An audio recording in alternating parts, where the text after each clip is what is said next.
জাতীয় নির্বাচনের প্রায় ৫ মাস পর সরকার বিরোধী এক দফার আন্দোলন পুনরুজ্জীবিত করার উদ্যোগ নিয়েছে বিএনপি। নতুন নির্বাচনের দাবির পাশাপাশি আর্থিক খাতে বিশৃঙ্খলা, ডলার সংকট এবং দ্রব্যমূল্যের ঊর্ধ্বগতির মতো জনস্বার্থ সংশ্লিষ্ট নানা ইস্যুতে রাজপথে সোচ্চার হতে চায় দলটি। যুগপথের কাঠামো ধরে রেখে ঈদ উল আজহার পর ধারাবাহিক কর্মসূচি নিয়ে মাঠে নামার পরিকল্পনা তাদের। গত ১২ থেকে ১৬ মে আনুষ্ঠানিক বৈঠক করে যুগপথের শরিকদের কাছ থেকে প্রস্তাব ও মতামত গ্রহণ করা হয়েছে। সেগুলো বিবেচনায় রেখে বিএনপির নীতি নির্ধারকরা এখন আন্দোলনের রূপরেখা ও কর্মসূচি চূড়ান্ত করছেন বলে জানা গেছে। এসব বিষয় জানতে চাইলে বিএনপির স্থায়ী কমিটির সদস্য সেলিমা রহমান সংবাদ মাধ্যমকে বলেন, যুগপথ আন্দোলনের নতুন কর্মসূচি শুরুর লক্ষ্যে শরিকদের সঙ্গে এরই মধ্যে এক দফা বৈঠক হয়েছে।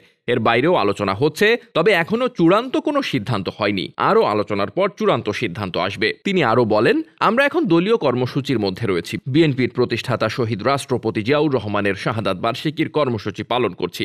আশা করছি ঈদ উল আজহার পর যুগপথের কর্মসূচি শুরু হবে। সংশ্লিষ্টরা জানান, বিএনপির সঙ্গে ধারাবাহিক বৈঠকে যুগপথ আন্দোলনের মিত্রদের একটি অংশ আগামীর আন্দোলনে জামায়াত ইসলামী সহ সব মতের রাজনৈতিক দলগুলোকে এক মঞ্চে নিয়ে আসার প্রস্তাব দিয়েছে। সেটি সম্ভব না হলেও যুগপথ আন্দোলনের পরিধি বাড়ানোর পরামর্শ তাদের। তবে জামায়াতের বিষয়ে কোনো দল বা জোট তাদের আপত্তি জানিয়েছে। আলোচনায় বিএনপি শরিকদের কোনো প্রস্তাবই গ্রহণ কিংবা নাকচ করেনি। তবে এই মুহূর্তে তারা জাতীয় নির্বাচনের আগে যেসব দল ও জোট যুগপথে যুক্ত হয়েছিল তাদের নিয়েই নতুন করে মাঠে নামতে আগ্রহী। কর্মসূচি শুরু হওয়ার পর পরিবেশ পরিস্থিতি বিবেচনায় যুগপথের আওতা সম্প্রসারণের বিষয়টি বিবেচনা করতে চায় বিএনপি।